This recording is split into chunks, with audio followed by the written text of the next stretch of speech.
The Galactic Council chamber was having what Ambassador Quillix would later describe in his therapy sessions as a perfectly reasonable day until the humans showed up.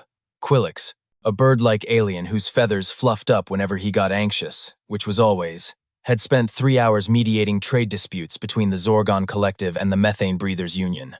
Boring stuff. Safe stuff. The kind of diplomacy where nobody threatened to disembowel anyone. Then Carthuan kicked the doors open. Not metaphorically. The 7-foot-tall warlord actually kicked both reinforced titanium doors off their hinges.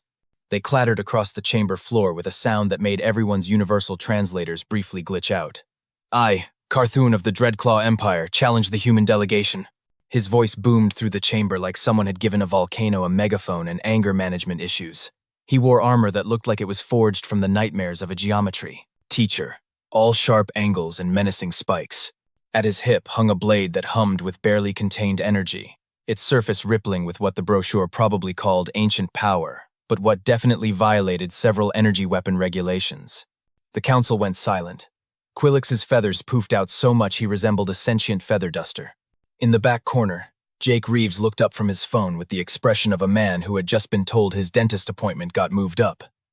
Again, he was wearing a rumpled suit that had seen better days, possibly better decades, and his visitor badge was on upside down. "Are you talking to me?" Jake asked, pointing at himself with the kind of weary resignation usually reserved for people being called to jury duty. "You are human, yes?" Carthuan's eyes narrowed, which was impressive considering he had 4 of them. "Last time I checked, yeah. Then I challenge you to ritual combat.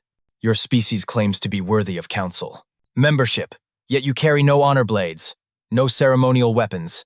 You come to this chamber of warriors and diplomats armed with nothing." Carthuan drew his blade, and it ignited with a sound like a choir of angry wasps. "The World Render thirsts for battle!" Jake blinked slowly. "Dude, I'm just here because Jenkins is stuck in traffic on the orbital highway.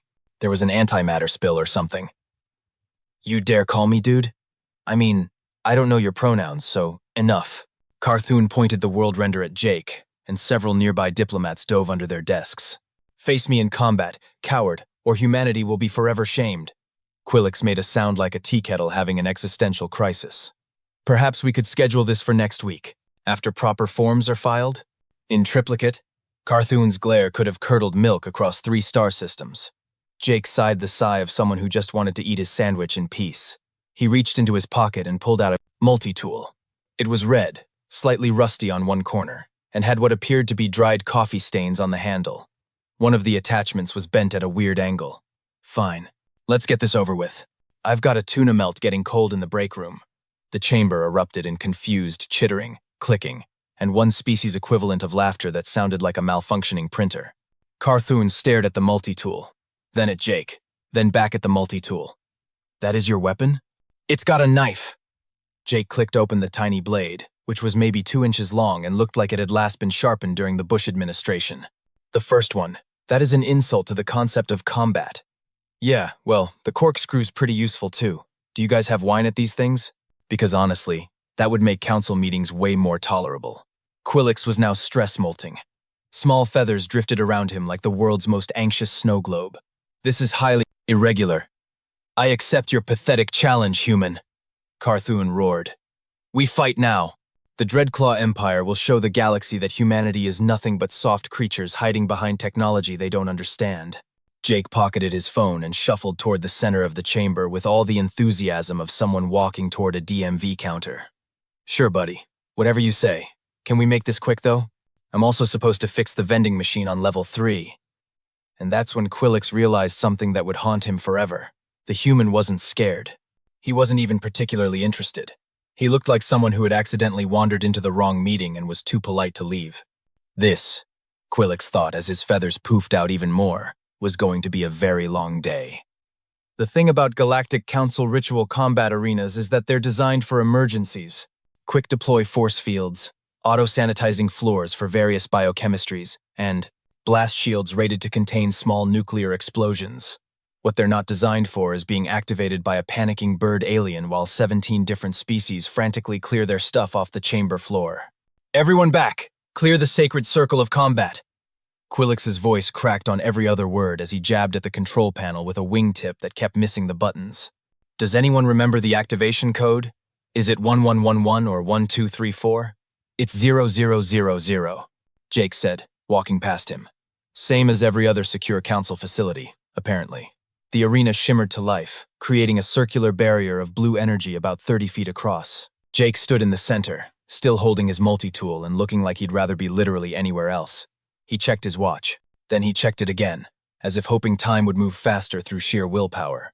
Carthun, meanwhile, had apparently decided that if he was going to kill a human, he was going to do it with style. He'd removed his armor's shoulder plates to reveal even more muscles, which seemed excessive given that he already had enough muscles to stock a bodybuilding convention.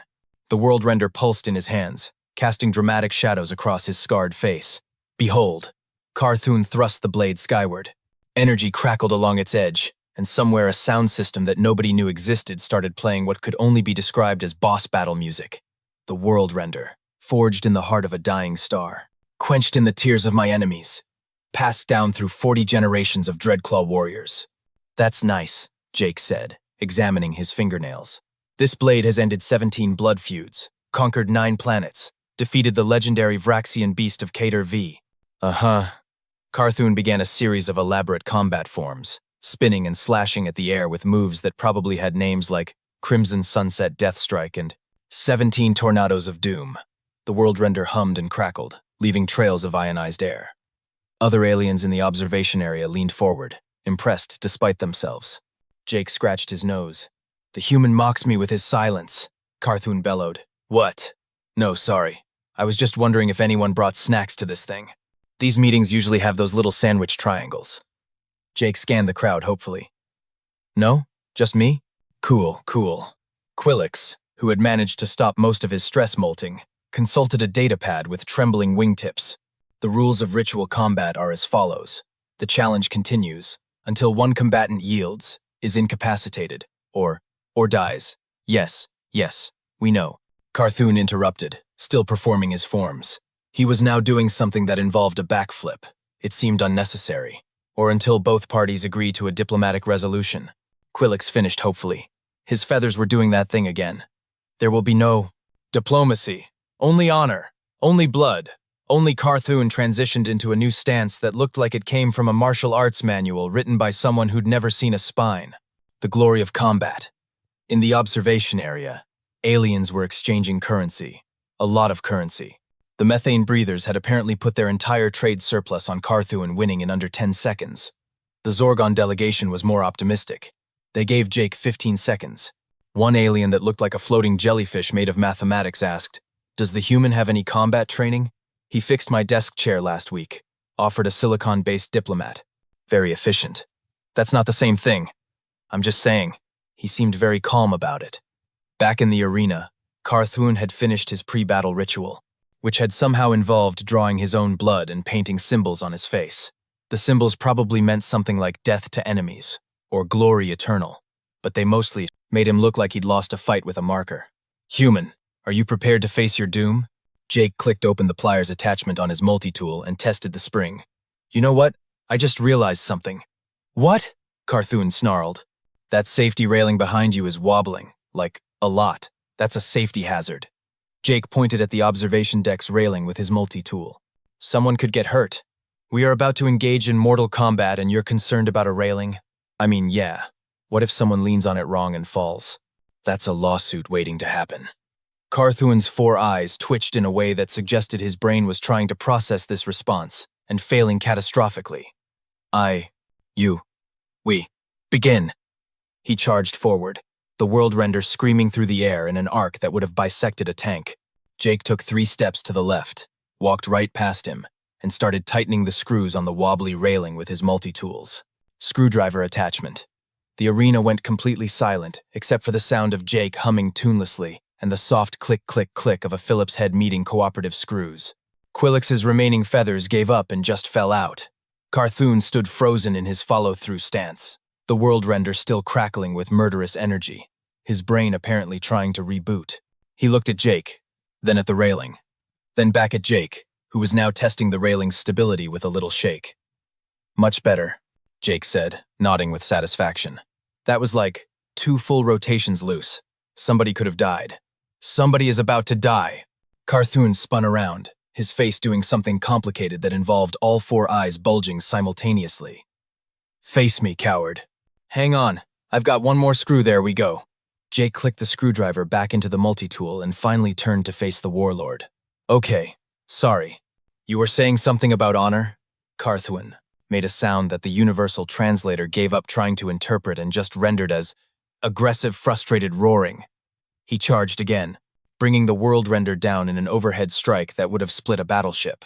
Jake sidestepped it with the casual ease of someone avoiding a puddle, and as the blade whistled past his ear, he leaned in and squinted at the weapon's handle. "Huh, huh, huh." Carthuin wheeled around. "What is huh?" "Your power cell housing is loose."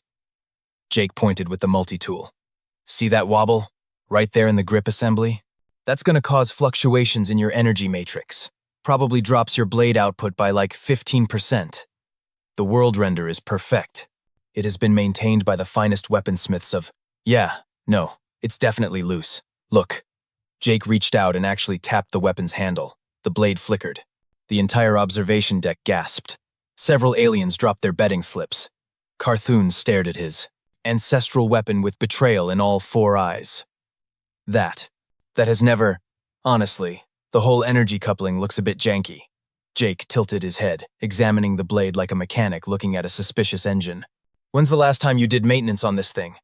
"Maintenance? It is the world render. It does not require... Everything requires maintenance, buddy." Jake clicked open the flathead screwdriver attachment. "You mind if I take a quick look? This is gonna bug me." "You want to examine my blade? In the middle of ritual combat? I mean, we can keep doing the whole charging thing if you want, but you're just gonna keep missing. And honestly, that looks exhausting. You're gonna pull something." Carthuin's mouth opened and closed several times. He looked like a fish trying to understand calculus. Finally, he roared and swung the world render in a horizontal slash that would have carved a moon in half.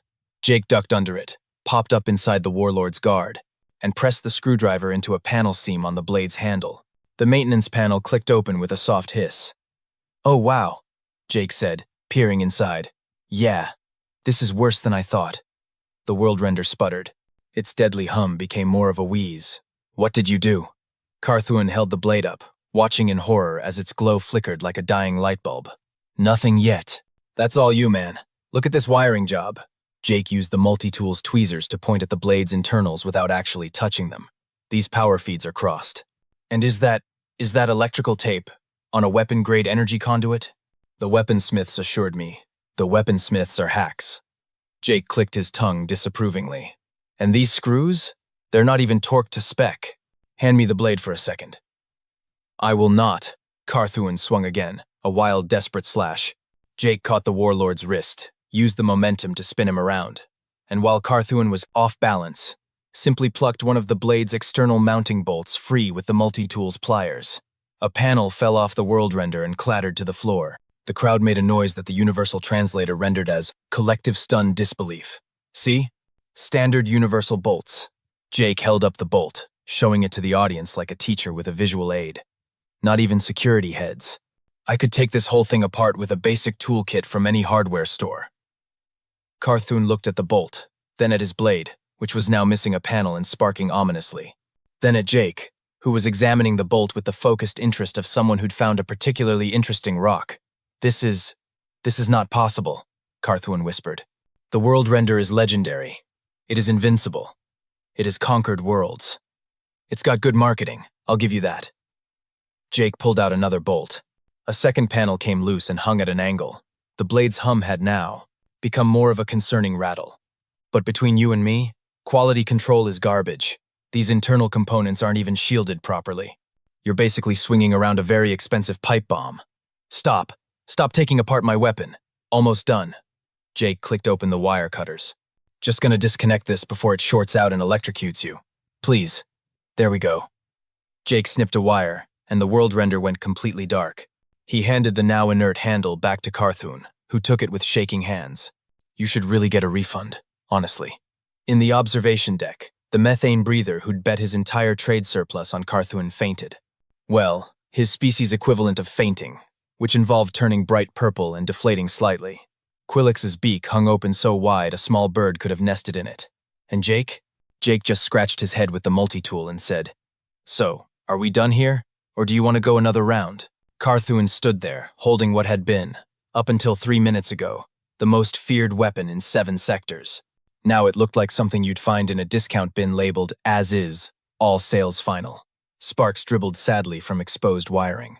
A panel dangled like a loose tooth. "Give it back," Carthuin said quietly. "What?" "Give it back." The Warlord's voice cracked, somewhere between rage and something that might have been tears. "Restore the world render. Make it work again." Jake looked at the dead weapon, then at his multi-tool, then at Carthuin.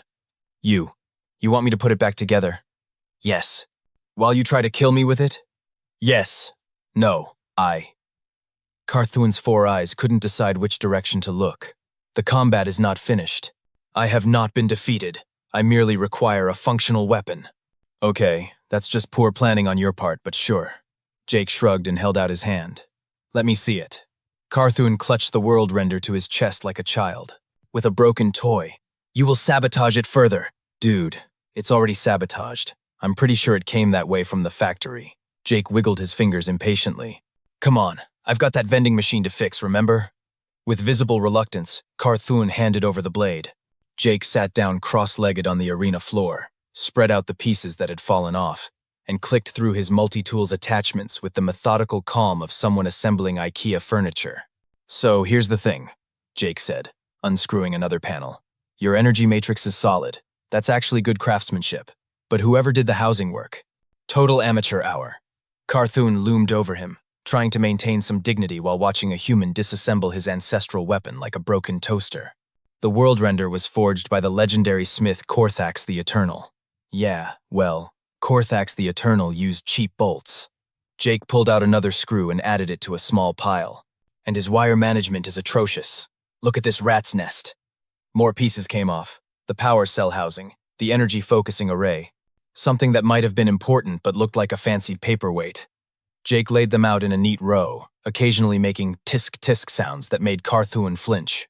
In the observation deck, aliens were leaning forward so far that Quillix had to remind them about the railing weight limits. The one Jake had just fixed. "I don't understand," whispered a crystalline being. "Is the human winning?" "I don't think the human knows we're in combat," replied the silicon-based diplomat. Jake pulled out the power cell and held it up to the light. "When's the last time you charged this?" "The world render draws power from the cosmic forces of... It draws power from this lithium-ion cell, which is at like 30% capacity." Jake showed him the indicator lights. "You're basically fighting with 2 bars of battery. No wonder it was flickering. That is, impossible. Also, and I'm just noticing this now." Jake peered at something inside the handle cavity. "Is that a manufacturer's sticker?" "What?" Jake picked at it with his thumbnail, then used the multi-tool's knife to scrape it free. He held up a small holographic label that read, "Galactic Arms Corp. Model. WR7. 740. Manufactured. Standard year. 25-23. If found, please return to authorized dealer." The silence in the chamber was so complete you could have heard a pin drop in a vacuum. 2005-23, Jake read aloud. "That's like 3 years ago." Carthuin's face did something that no face should do. No, that is not. The world render is 40 generations old. It was forged when my ancestors first industrying. It was forged in a factory on Industrial Station Theta 7, apparently. Jake flipped the sticker around. There's even a serial number. And a QR code. Who puts a QR code on a legendary weapon? That is clearly a forgery, a deception. The world render is mass-produced. Jake started pulling out more components, finding more damning evidence with each piece. "Look, here's another sticker. Warning, do not expose to extreme temperatures." And this one says, "For external use only," which is weird phrasing for a weapon, but okay. Carthuin made a sound like a deflating balloon having an immunicade. "Existential crisis." "Oh, and your ancient power source?" Jake pulled out what looked suspiciously like a standard commercial battery pack. "This is a Model 6 fusion cell. They sell these at spaceship rest stops. I've got 2 in my flashlight at home." The Warlord sat down heavily on the arena floor. His shoulders slumped. His 4 eyes stared at nothing in particular. "So here's what I'm thinking," Jake said, still tinkering. "I can put this back together for you, but I'm gonna do it right this time. Proper torque on the bolts, clean up the wiring, Maybe bypass this useless decorative panel that's just adding weight. Why would you help me? Carthwin's voice was hollow. I challenged you to combat. Yeah, but you're clearly having a day. Jake reconnected a power feed. We've all been there. You think your stuff is authentic and special, then you find out it's from the same place that makes everyone else's stuff. It's disappointing. I paid 17 million credits for the world render. Jake winced. Oof. Yeah, you got ripped off hard, buddy. My father gave it to me on his deathbed. He told me it was forged in the heart of a dying star. I mean, technically all matter was forged in the heart of a dying star, if you go back far enough. So that's not technically a lie? Jake offered. More of a creative interpretation? Carthun put his face in his hands. All four eyes were definitely leaking now. Tell you what, Jake said, clicking the final panel back into place. I'm gonna reassemble this, but I'm gonna wire it so it makes more sparks and noise. Looks way more impressive. Functionally, it won't be any better, but presentation is like 90% of intimidation, right? He crossed two wires that definitely shouldn't be crossed, rerouted the power cell through a feedback loop, and clicked the housing shut. The blade ignited with a sound like an angry electrical storm. Sparks showered everywhere. It looked phenomenally dangerous. It also immediately started smoking. Huh, Jake said. That's not supposed to happen. The world render made a sound like WHEEECRASHBANG and shot sparks in a completely random direction, nearly incinerating a decorative plant. Okay, definitely not supposed to happen. Jake quickly powered it down before it could violate any more safety regulations. He handed the warm, slightly smoking handle back to Carthun. So, good news and bad news. Good news, it looks super intimidating. Bad news, it's a fire hazard and probably illegal in like 15 systems now. Carthun took the weapon with numb hands. Also, I think I voided the warranty. The arena floor was now littered with screws, wire fragments, and what might have been Carthun's dignity scattered in small pieces. The Warlord sat cross-legged, holding his legendary blade, which was currently making a sound like a dying cicada and occasionally burping smoke rings. Jake stood up, brushed off his pants, and stretched. His knees popped. So, we calling this? Because I really need to get to that vending machine before someone tries to shake it again. Last time someone got a soda machine angry, it took 3 of us to tip it back upright. Quillix, who had been silent for the past 10 minutes while his brain tried to process what he'd witnessed, finally found his voice. It came out as a squeak. The human is victorious? I mean, I fixed a railing and voided a warranty. Not sure that counts as victory. You dismantled the world render. An alien that looked like an angry cactus stood up in the observation deck. The weapon that conquered 9 planets. 8 planets, corrected another alien. Kator V was already abandoned when they got there. We all know this. Regardless, the legendary blade of the Dreadclaw Empire has been defeated by. Quillix consulted his datapad with shaking wingtips. A Model 340 multi-tool with a bent can opener attachment and coffee stains. Jake looked at his multi-tool with newfound appreciation. $12 at the hardware store. Had it for 6 years. The knife's not even that sharp. $12? Someone in the crowd shrieked. Well, it was on sale. Normally it's like 20. Carthun finally spoke, his voice distant and hollow. I have been defeated by a $12 tool. To be fair, I think it was the truth that defeated you, buddy. I was just the messenger with the screwdriver. Jake patted the Warlord on his massive shoulder. It was like patting a boulder, but a sad boulder. Look on the bright side. At least now you know your weaponsmith was ripping you off. You can get your money back. My father purchased it from the weaponsmith. My father, who is dead. Okay, so not getting your money back. But hey, learning experience? The observation deck had erupted into chaos. Aliens were arguing, recounting bets, and fundamentally reassessing their understanding of humanity. The methane breather who'd fainted earlier had been revived and immediately fainted again when someone told him what he'd missed. A tall, segmented alien that looked like someone had given a centipede a business degree stood up. I move that we immediately accept all of humanity's trade proposals. Seconded, came a chorus of voices. Wait, what? Jake turned around. We have trade proposals? Apparently very reasonable ones. Quillix was frantically scrolling through his datapad. Tariff reductions, technology exchanges, cultural ambassadorships. Honestly, we should have just accepted these 3 hours ago. Why were we even arguing about them? Because humanity showed up without ceremonial. Weapons, grumbled someone in the back. It was disrespectful. Disrespectful. The crystalline being's voice chimed like angry bells. They don't need ceremonial weapons. They have multi-tools. Do you understand what this means? That they're practical? Someone offered. That they're terrifying. The crystalline being pointed at Jake, who was checking his phone again. They don't carry weapons because they don't need them. They carry tools because they can turn anything into a weapon. They look at a legendary blade and see a mechanical problem to solve. They're not warriors. They're engineers with no sense of self-preservation. I mean, I have some sense of self-preservation, Jake said. I wear safety goggles when I'm using the drill press. He wears safety goggles. The crystalline being was spiraling now. Not armor, not shields. Goggles. For his eyes. While using equipment that could kill him. Quillix was nodding frantically, his feathers starting to poof again. The human. The species doesn't view combat as sacred. They view it as a maintenance issue. They're not aggressive, they're aggressively helpful, Jake suggested. Yes, exactly. Quillix pointed at him with a trembling wing.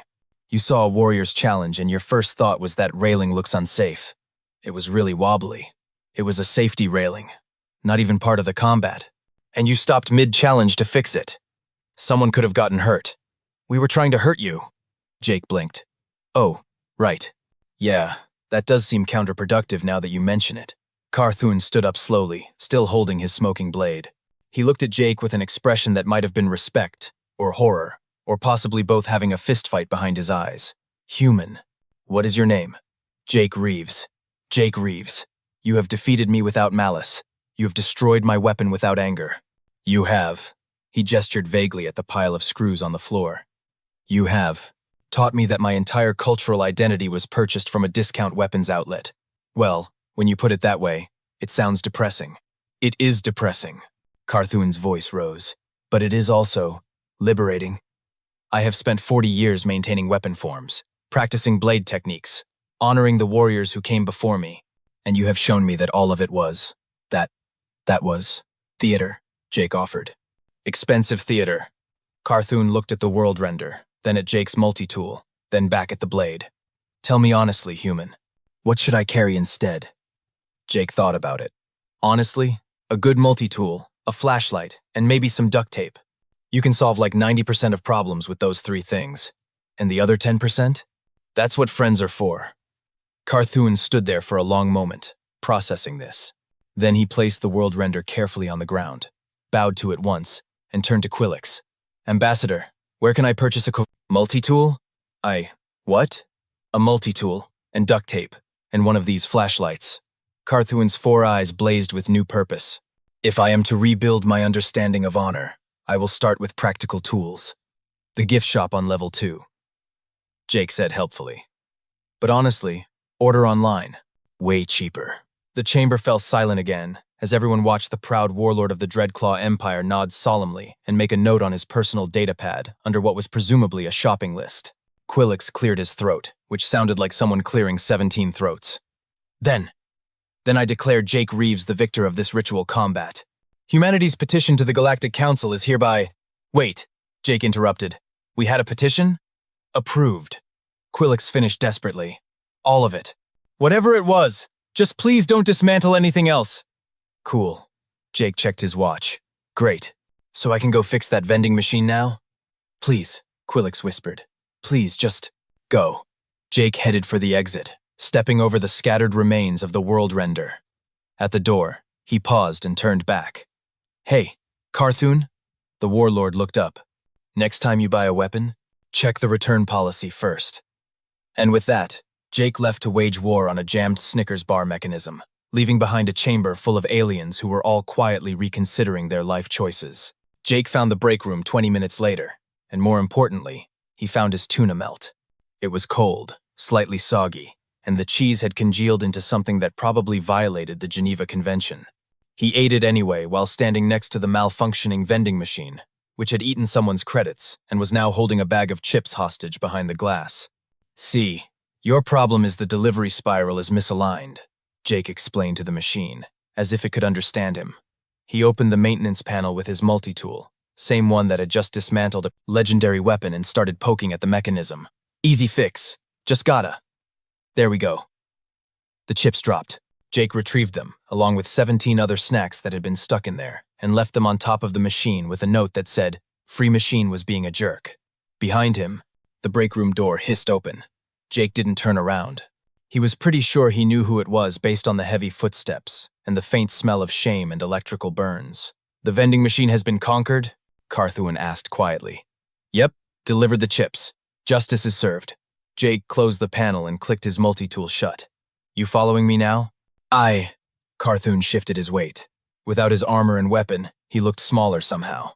Still 7 feet tall and built like a tank, but less mythological. "I wish to apologize. And to ask a question. Shoot, are all humans like you?" Jake finally turned around and actually looked at the Warlord. Carthuin's 4 eyes were red-rimmed. His face paint had smeared. He looked like someone who just had their entire worldview disassembled with a screwdriver, which was accurate. "Like me how?" "So, casual. About everything. You face a warrior's challenge and you think about sandwiches and railings. You dismantle a weapon that has ended lives and you talk about wire management. You," Carthuin gestured helplessly, "you are either the bravest being I have ever met or the most foolish, and I cannot determine which." Jake considered this while chewing the last bite of his terrible sandwich. "You want the honest answer? Please. I'm neither. I'm just a guy who fixes stuff." Jake leaned against the vending machine. "Look, that whole thing back there? I wasn't being brave. I was being annoyed. It's Monday. I'm covering for Jenkins who's stuck in traffic. I haven't had my coffee yet. And some dude in spiky armor is yelling about honor when there's a safety violation right there in plain sight. So yeah, I fixed the railing first. Priorities. But you were not afraid of dying?" "Oh, I was terrified." Jake laughed. "Dude, you're huge and you had a glowing sword. But what was I supposed to do? Run? In front of the whole Galactic Council?" Jenkins would never let me hear the end of it. He paused. "Also, and this is gonna sound weird, but the second I saw that wobble in your power cell housing, I couldn't focus on anything else. It was gonna bug me." Carthuin stared at him. "You risked death because mechanical imperfection was bothering you?" "Kind of, yeah. That is insane. That's what my ex-wife said too." Jake shrugged.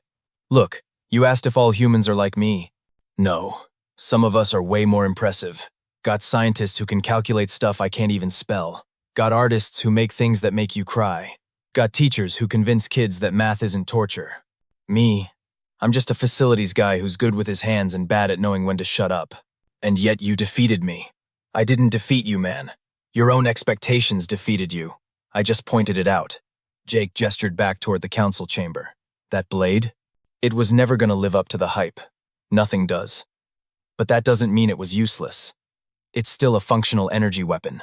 Still dangerous. Still well made at its core. It just wasn't magic." "Nothing is magic," Carthuin said bitterly. "Sure it is. It's just not where you thought it was." Jake picked up his multi-tool and tossed it to the Warlord, who caught it reflexively. "This thing? $12. But I've fixed probably 300 things with it.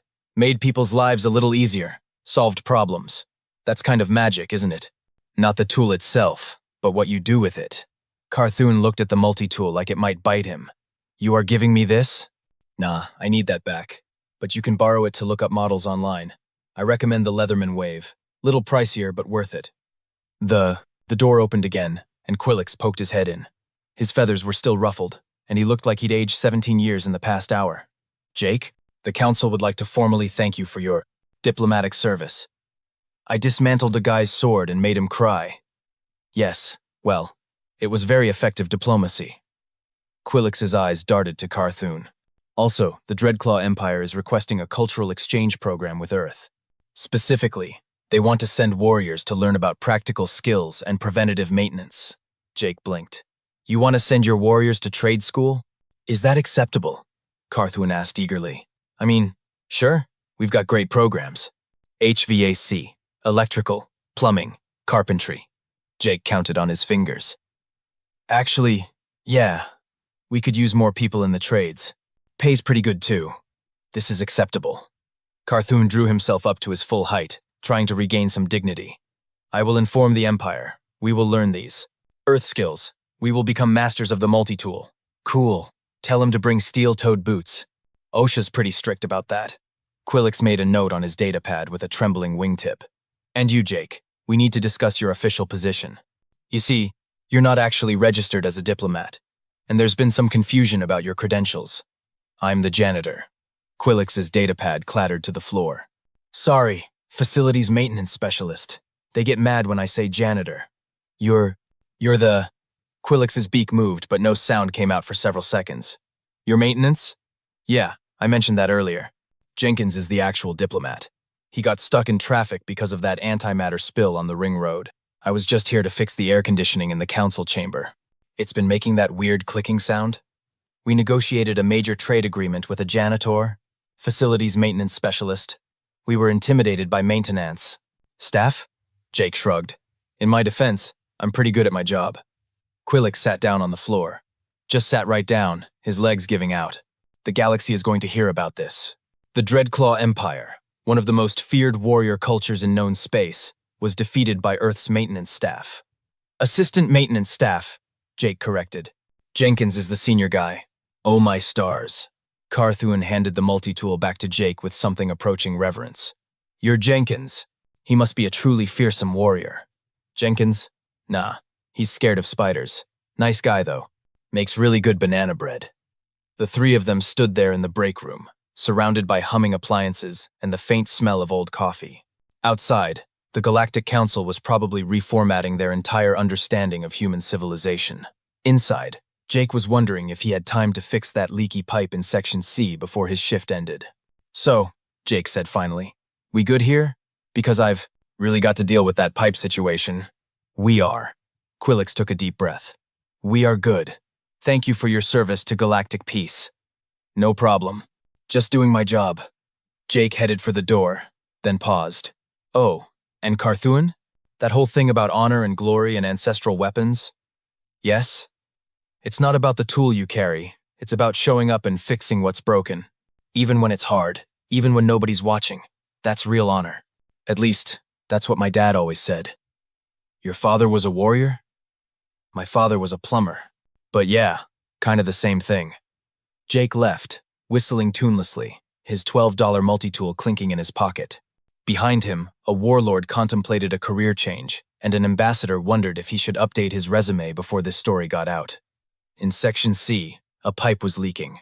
Jake had work to do, and somewhere in the galaxy, the legend was already spreading.